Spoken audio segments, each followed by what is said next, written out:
Bien, bonjour, chers amis et bonjour chers camarades, puisque ici il y a beaucoup, vous l'avez dit, hein, il y a beaucoup de militants, de salariés, de retraités qui mènent depuis des années des combats, et des combats que nous menons souvent ensemble, puisque nous nous croisons. Nous sommes croisés dans les rues de Digne, de Manosque, de Château-Arnoux et d'autres communes pour différents combats. Et moi, je voudrais dire aujourd'hui que cette journée que vous organisez, ta venue, Gérald, qui nous fait plaisir, qui nous a d'ailleurs amené le beau temps, et pour filer la métaphore météorologique, dire qu'aujourd'hui, cette journée a d'autant plus d'importance que les nuages s'accumulent au-dessus de nos têtes. Et quand je dis au-dessus de nos têtes, je parle bien du plus grand nombre, c'est-à-dire de la classe ouvrière, de ses enfants, de ses familles, du plus grand nombre. Ces nuages qui s'accumulent, alors certes, il n'est peut-être pas encore ou toujours minuit dans le siècle, mais nous voyons bien que les bombes qui tombent partout dans le monde et les événements politiques majeurs qui sont en train de se dérouler indiquent que les conflagrations qui ont saigné, comme tu l'as dit, la classe ouvrière, entre autres pendant la guerre 14-18, mais dans bien d'autres conflits, ces conflagrations-là, si elles ne nous touchent pas ici, présentement, sur notre territoire, sont légion, et je crois que il y a eu peu de moments dans l'histoire où autant de bombes seront tombées sur la planète qu'aujourd'hui. Alors c'est vrai qu'à l'heure du numérique et de l'entertainment, puisque pour parler américain, c'est un petit peu... C'est-à-dire que tout devient spectacle, il faut quand même se rendre compte que le combat pacifiste est plus que jamais d'actualité, et donc je suis particulièrement heureux, en tant que membre de la classe ouvrière, syndicaliste, militant depuis les plus jeunes années, où j'avais déjà les cheveux longs, mais ils n'étaient pas blancs. Eh bien, ces journées-là, et ce travail, pas seulement de mémoire, je dirais de militantisme actif, et de transmission de nos valeurs, est particulièrement important. Alors, vous dire aussi que hier, en effet, Alain Barre, le secrétaire de la CGT, m'a envoyé un SMS pour me dire qu'il était souffrant, qu'il ne pouvait pas venir. Et donc, m'a demandé que vous vouliez bien l'excuser. Et donc, je vous présente son salut fraternel à cette assemblée. Et de cette manière, je dirais, la réunion et la présence syndicale ne sera pas bancale, puisque quelque part, les deux courants historiques qui ont fondé la vieille CGT considéraient qu'ils sont aujourd'hui présents avec vous et dans les combats que nous menons et que vous menez. Alors, moi je disais les nuages qui s'accumulent, si je parle de l'Europe et si je parle ensuite de la France, ben, nous souffrons de quoi depuis des années? Des mêmes causes qui ont organisé avant 14-18 la guerre et la conflagration des ouvriers allemands contre les ouvriers français, et bien plus que ça, puisque c'était une guerre mondiale de la classe ouvrière de très nombreux pays sur la planète. Les éléments qui avaient à l'époque organisé, je dirais, la montée et la haine entre les peuples, du fait des impérialismes de l'époque qui voulaient déjà se partager la planète, ils sont aujourd'hui présents. Nous vivons dans une Europe où on a organisé sciemment la concurrence de tous contre tous. De tous les salariés contre tous les salariés. Aujourd'hui, on nous dit qu'il y a des termes beaucoup plus propres qui sont utilisés, il faut être compétitif. Mais compétitif, c'est faire la compétition contre les autres, et ça finit parfois par faire la guerre contre les autres.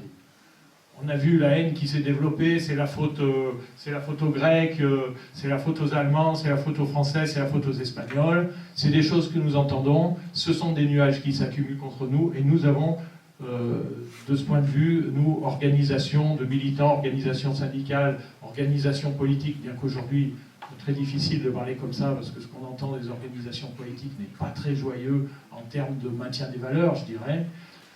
Tu le dis souvent, Gérald, qui n'a pas de passé n'a pas d'avenir, et ceux qui sont en train de manger leur certificat de naissance et qui sont en train de tourner le dos à toutes les valeurs, ont changé de logiciel, comme diraient les jeunes aujourd'hui, portent une très très lourde responsabilité sur ce qui peut se passer demain dans notre pays et plus largement en Europe et dans le monde. Donc je disais en Europe, l'organisation de la concurrence de tous contre tous qui, en effet, accumule les nuages au-dessus de nos têtes. Alors je vais parler de la loi travail, par exemple. La loi travail, c'est bien un changement de logiciel.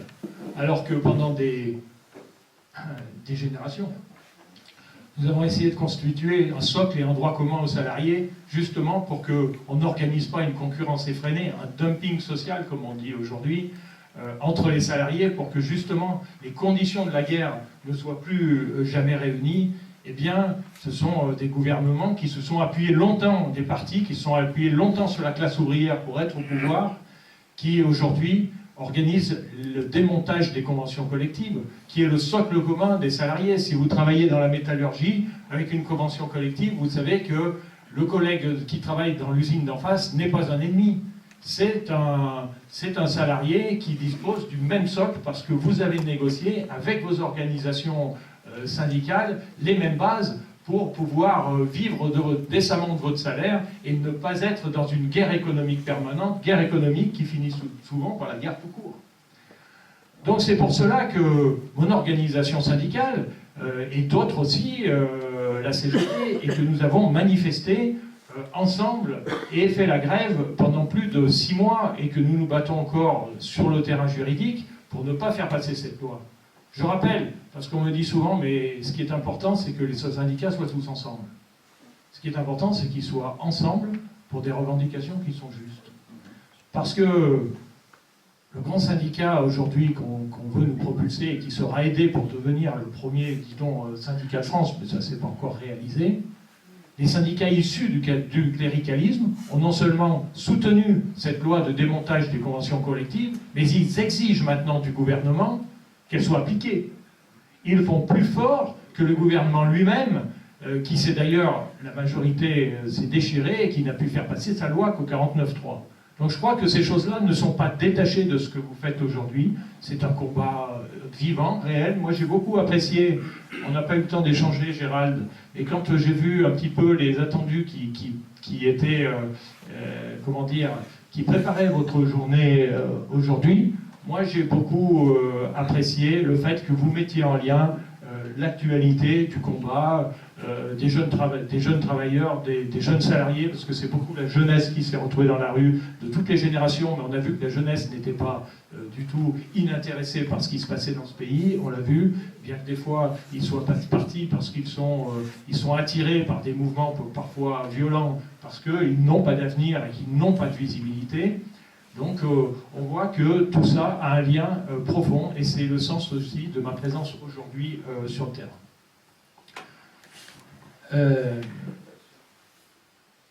Vous dire encore une chose, j'étais il y a quelques années, j'étais venu porter le salut fraternel de la Confédération ouvrière, France ouvrière, c'est Jean-Claude Mailly qui m'a demandé de le faire, lorsque la Libre Pensée, que je veux saluer aujourd'hui, ses militants aujourd'hui, était venu faire un congrès national, je crois, à Sainte-Tulle, et c'était une des dernières fois où j'ai pu échanger longuement, je dirais, avec Marc Blondel, qui a été pour moi une figure tutélaire lorsque j'ai commencé dans le syndicalisme.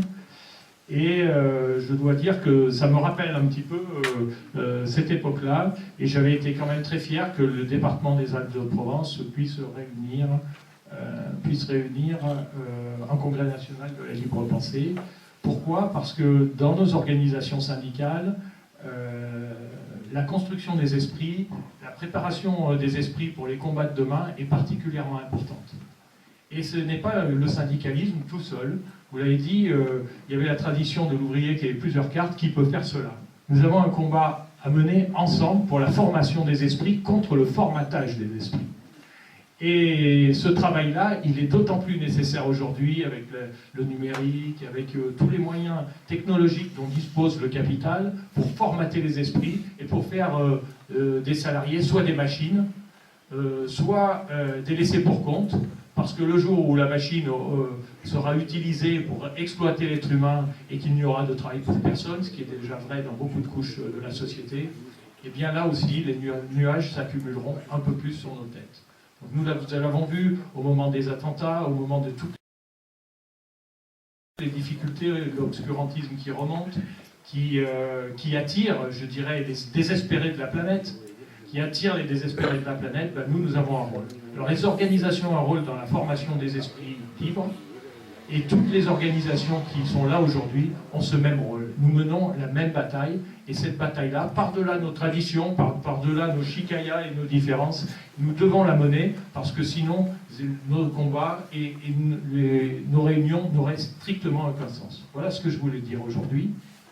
Je voulais rappeler aujourd'hui, puisqu'on m'a aussi, puisque quelques-uns d'entre vous m'ont interrogé sur l'intérêt de l'unité syndicale dans les combats qui sont menés. Je voulais dire aussi que l'État et les gouvernements successifs se sont employés à diviser les organisations syndicales. J'avais déjà fait allusion à la loi sur la représentativité syndicale qui a été promulguée par le gouvernement Sarkozy. Cette loi-là a été faite et oblige les organisations syndicales à devenir des concurrents comme sur un marché du syndicalisme. Les élections aujourd'hui déterminent la représentativité des organisations syndicales et nous faisons tout pour nous retrouver dans les rues sur les mêmes combats, sur la loi travail, etc.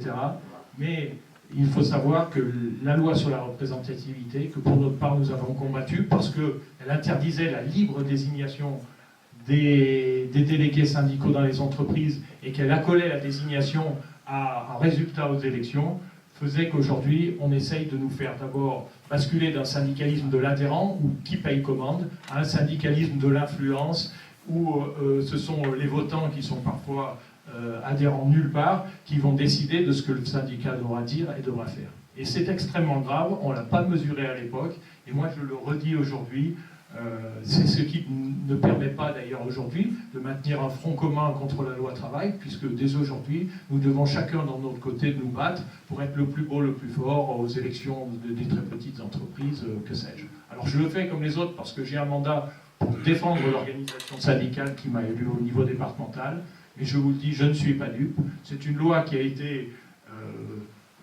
portée par le MEDEF, par la CFDT.